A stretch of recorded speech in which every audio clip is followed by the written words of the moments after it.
ये बहुत ही गंभीर प्रकरण है और माननीय मंत्री जी का जो उत्तर आया है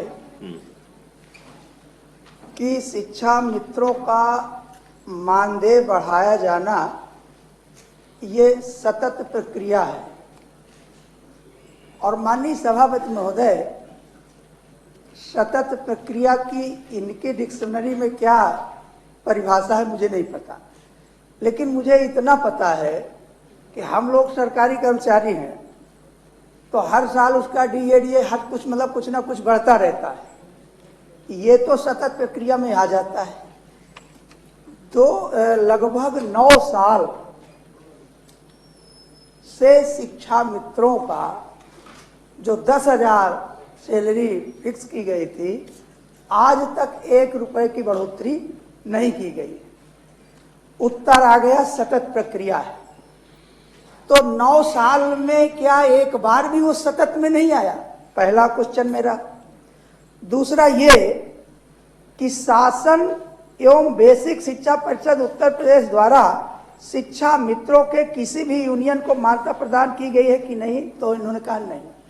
माननीय सभापति महोदय,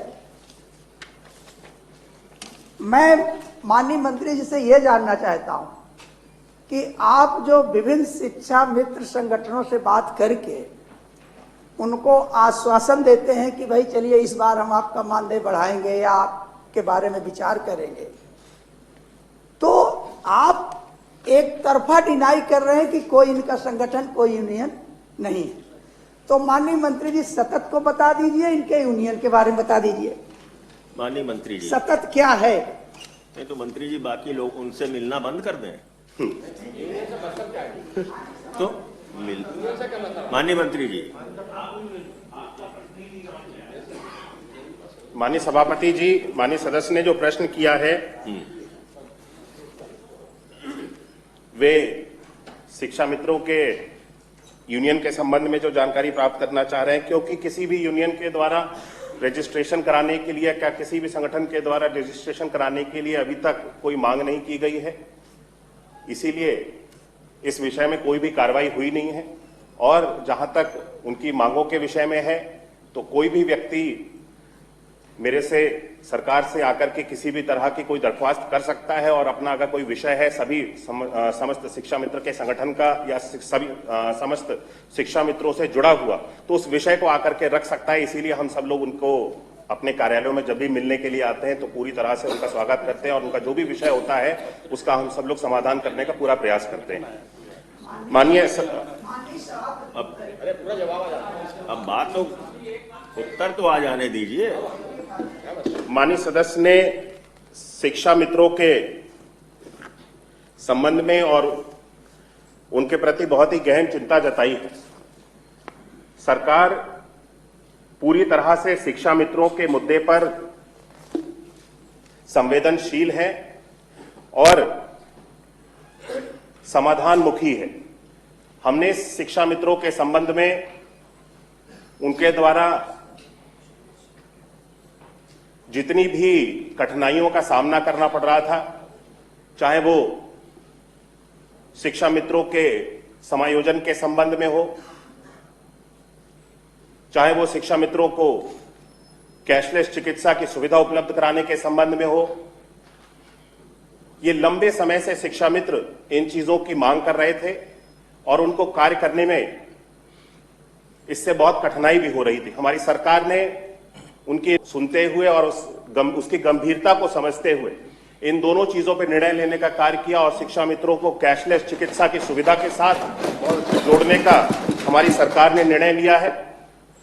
और साथ ही साथ शिक्षा मित्र, क्योंकि बहुत से ऐसे थे जब उनको शिक्षक से वापस शिक्षा मित्र के रूप में नियुक्त किया गया था तो वे अपने जिस स्थान पर कार्यरत थे वहां से कहीं दूर चले गए थे या उनको अपने विद्यालय तक जाने में कठिनाइयों का सामना करना पड़ रहा था। उसको देखते हुए शिक्षा मित्र के एक समायोजन की भी व्यवस्था बनाई गई, जिससे शिक्षा मित्र इस वक्त वो एक प्रक्रिया उसकी चल रही है और उससे शिक्षा मित्र समस्त जितने शिक्षा मित्रों ने उसके अंतर्गत आवेदन किया है उसको लाभान्वित किया जाएगा और वो चरणबद्ध तरीके से एक एक शिक्षा मित्र को जिस स्थान पे भी जाना चाहता है वहां पर उसको पहुंचा दिया जाएगा। जहां तक शिक्षा मित्रों के मानदेय के संबंध में माननीय सदस्य ने प्रश्न किया है। हम शिक्षा मित्रों की सेवाओं के प्रति, शिक्षा मित्रों के प्रति बहुत ही संवेदनशील हैं और वर्तमान में इन सारी चीजों को हम सब लोग पूरी गहन गंभीरता से लेते हुए इसके ऊपर विचार किया जा रहा है और आने वाले समय में शिक्षा मित्रों के मानदेय के समय में जो भी अगर उसमें बढ़ोतरी के संबंध में जानकारी देनी होगी तो आपके माध्यम से मैं सदन को अवगत कराऊंगा। ठीक है, अब क्या रह गया? अब क्या रह गया डॉक्टर? माननीय सभापति महोदय, माननीय मंत्री जी का जो उत्तर है वो केवल सदन को गुमराह करने वाला उत्तर है। अच्छा। और ये पत्र मेरे पास एक है, ये उत्तर प्रदेश शासन बेसिक शिक्षा अनुभाग 5 13/12/2023 का, उस समय विशेष सचिव थे यतीन्द्र सिंह। नहीं, पत्र क्या है? पत्र ये है कि उत्तर प्रदेश प्राथमिक शिक्षा मित्र संघ, जो मेरा सवाल था कि क्या कोई संगठन या संघ आपसे इस तरह की मांग करता है, तो उसमें उत्तर लिख करके आ गया नहीं, ऐसा कोई संघ संगठन नहीं। माननीय मंत्री जी, माननीय सभापति में तो आप देख लीजिए। और दूसरी बात, और दूसरी बात माननीय सभापति महोदय, ये हाई कोर्ट की एक टिप्पणी है जिसमें हाई कोर्ट ने कहा कि शिक्षा मित्र का मानदेय जीवन यापन के लिए अपर्याप्त है। ये मैं नहीं, हाई कोर्ट कह रहा है। और माननीय सभापति महोदय, उत्तर लिख के आ गया, सतत प्रक्रिया है। मैं यह जानना चाह रहा हूं कि विगत 8 सालों में कितने रुपए की वृद्धि की गई है शिक्षा मित्रों के वेतन में या उनके मानदेय में, कितनी वृद्धि, कितने रुपए की गई? ये माननीय मंत्री जी क्या क्या उत्तर सबको पता, आपको भी पता है? क्या पूछ रहे हैं आप? वो कह रहे हैं हम इस पर विचार कर रहे हैं। कह रहे हैं मानदेय बढ़ाने पर वो कह रहे हैं विचार कर रहे हैं। तो सतत प्रक्रिया क्या है? यही प्रक्रिया है सतत। क्या सतत की मतलब आप 8 साल से केवल शिक्षा मित्रों को आत्महत्या करने के लिए मजबूर करेंगे, ये सतत प्रक्रिया? चलिए ठीक है, ठीक है, बैठिए आप मान सिंह जी। नहीं, गलत बात। सभापति महोदय, ये पूरा उत्तर आ गया, आपके प्रश्न का पूरा उत्तर आ गया है। मेरे प्रश्न का उत्तर माननीय सभापति महोदय नहीं पूरा आया। उत्तर आ गया है, लेकिन फिर भी आप कह रहे हैं सदन को गुमराह कर रहे हैं, ये कर रहे हैं, वो अच्छा, कर रहे हैं। सतत प्रक्रिया क्या है? ये गलत बात है मान सिंह। मैं जानना चाहता हूँ पीठ से कि सदन की सतत प्रक्रिया है क्या, हमारी नॉलेज बढ़ जाएगी। सतत प्रक्रिया में 8 साल से 1 रुपए उनके मानदेय में वो विचार कर रहे हैं, ये है सतत प्रक्रिया। वो विचार कर रहे हैं मानदेय बढ़ाने पर। 8 साल से 8 रुपए की वृद्धि नहीं हुई। ये सतत क्या प्रक्रिया बात है? ये कोई बात होती है? और हाई कोर्ट भी इस आप जबरदस्ती कराएंगे कोई काम सरकार से? नहीं, हम जबरदस्ती करके हमारी हैसियत नहीं कि हम सरकार को जबरदस्ती आपको करें। मानव मानदेय नहीं पा, हम तो जनता क्या की बात है आवाज डॉक्टर रख मान सकते सिंह जी? हैं। हम नहीं, आप बैठ जाइए, गलत बात। जबरदस्ती कराने वाले नहीं, बैठिए आप। प्रश्न संख्या 2 माननीय आशुतोष सिन्हा।